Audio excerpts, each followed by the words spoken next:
Un mot à cette occasion, le plus peut être fini par rapport à cette première audience qui commence aujourd'hui. Non, mais comme annoncé, c'est dans le cadre de l'opération Zéro Kuluna dans toutes les grandes villes du pays que nous avons lancé sur instruction de la haute hiérarchie. L'opération Zéro Kuluna consiste donc à traquer tous les Kuluna qui sèment mort et désolation dans nos villes, les faire juger et comme je l'avais annoncé hier, condamnés à mort et ceux qui sont condamnés à mort seront exécutés. Cela servira de leçon et remettra de l'ordre et de la paix dans notre société. Merci.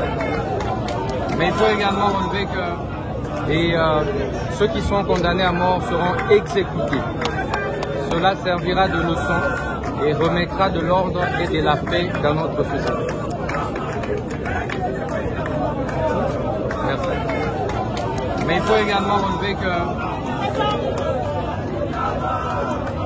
après la condamnation, ils seront immédiatement transférés dans les prisons de haute sécurité. Yes. Et c'est à partir déjà de ce week-end.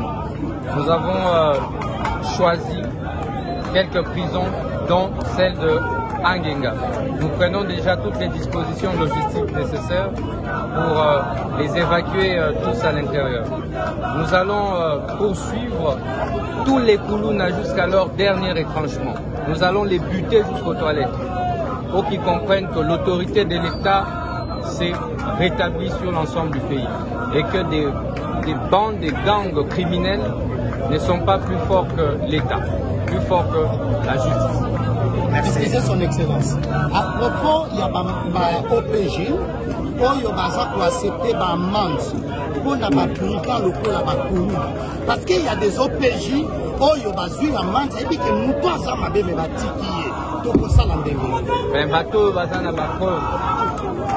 Koloba ete OPJ moko azumbongo ya Kuluna eka libéré bo dénoncer na OPJ wana bakokanga ye bakosambisa ye en flagrance pour terrorisme, complicité à terrorisme, ye pe lokola kozala condamné à mort pe to ko exécuter peine de mort wana pour kotinda bango nyonso na ba prison ya intérieur ya haute sécurité.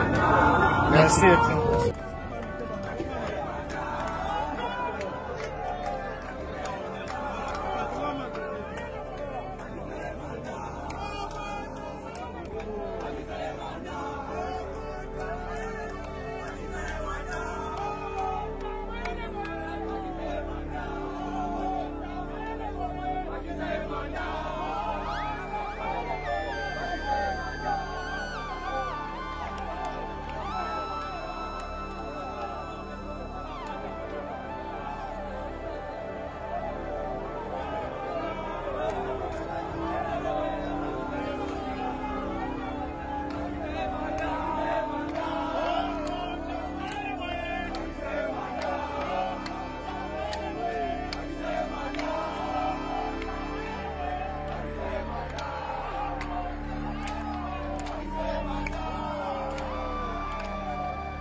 Restaurant.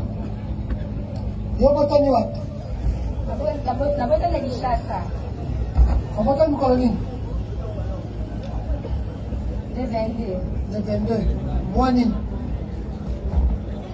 Décembre. Aneni? Ale bana goye baki. Silence. Silence. Silence. Vous allez agir. On dit? 23. Vous avez 23 ans. Vous avez 23 ans.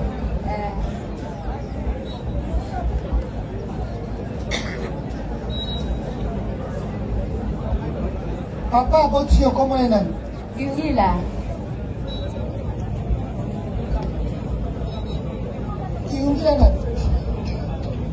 Kumba. Vous combo moko. Yungila yeko mamboka. Des combo. Vous avez pas combo moko. Ignace.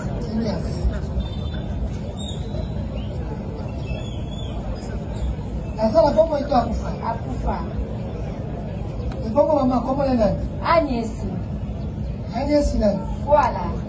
Olobi? Voilà. Voilà.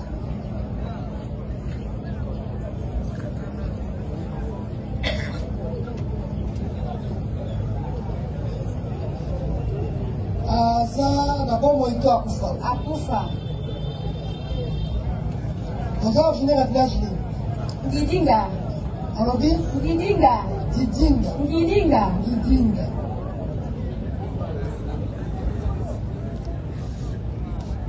Numéro secteur. C'était le bail du sable. Territoire. Tu peux appeler la LBT. Province.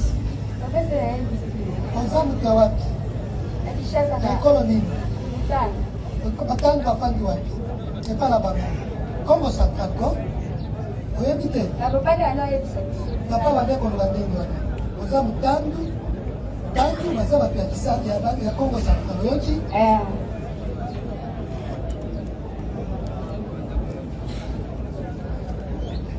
Oh, tangi classe ni? Deuxième à Muketo ya Mukolo. Deuxième la Kadaki. Ya wapi? Zeza kamike ya primaire to ya secondaire? Secondaire. Ok. État civil. Voilà. La bala qui la fait. La boîte n'a pas. So toko bani.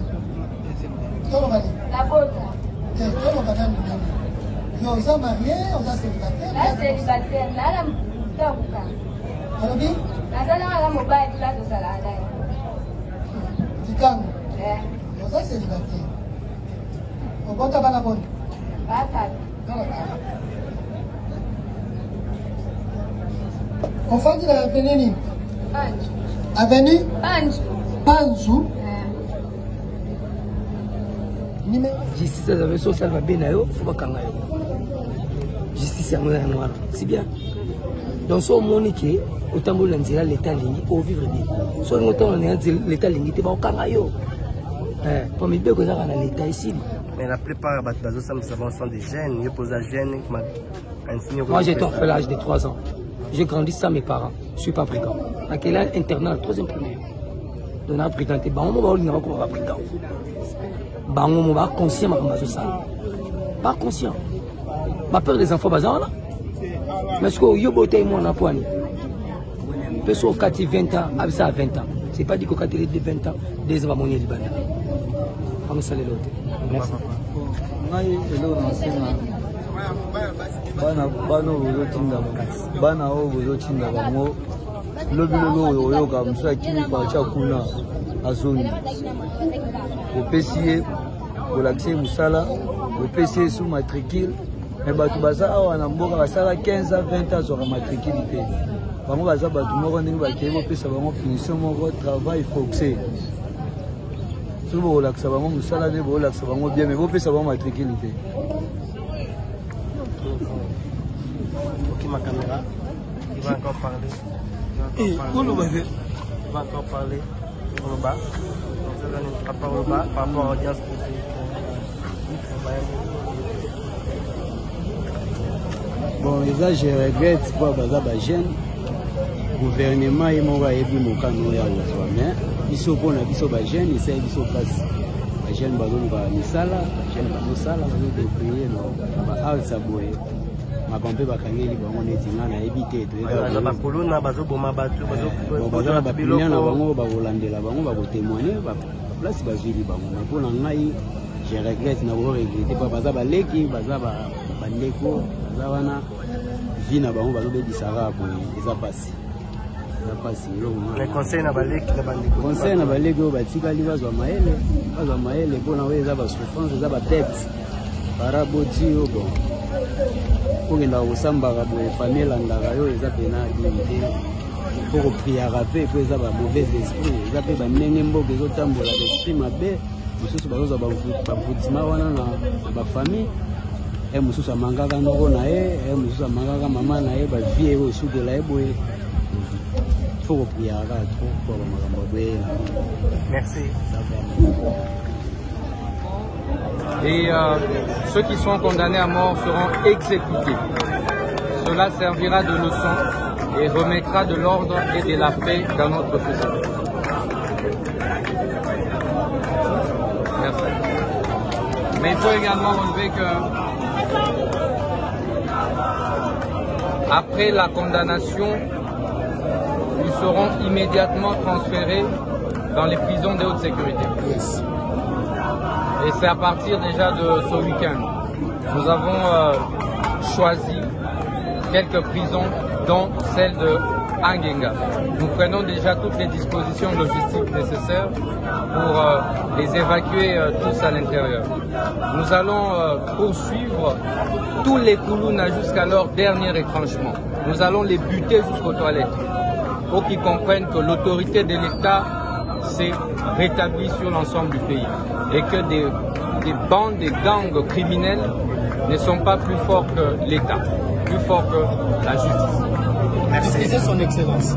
À propos, il y a un OPJ, il y a accepter une amende pour les brigades locaux parce qu'il y a des OPJ, il y a une amende, et puis que nous tous avons des tout pour ça ben bateau bazana ba preuve koloba ete OPJ moko azwi mbongo ya Koulouna eka libéré bo dénoncer na OPJ wana bakokanga ye bakosambisa ye en flagrance pour terrorisme, complicité à terrorisme, ye pe lokola kozala condamné à mort pe to ko exécuter peine de mort wana kotinda bango nyonso na ba prison ya intérieur ya haute sécurité.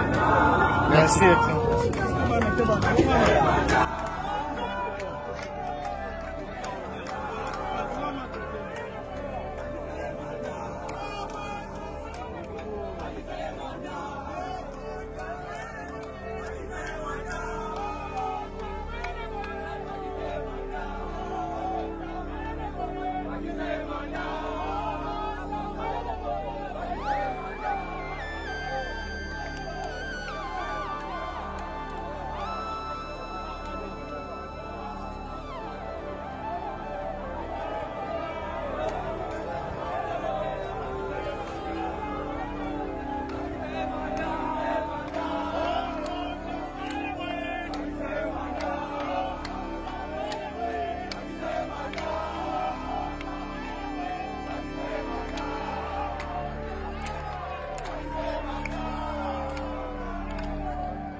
Et bien entendu, après l'identification de toutes ces personnes. Encore une fois, nous demandons à la logistique, c'est-à-dire à l'unité de la police qui garde toutes ces personnes, de les présenter demain, au plus tard, à 9h.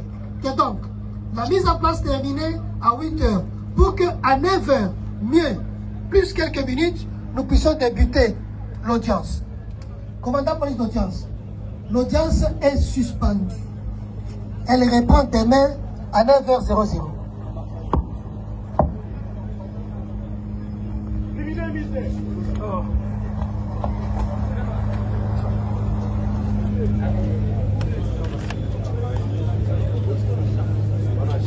Droite, alignée, main, gardez, arme, portez, armée, immobile.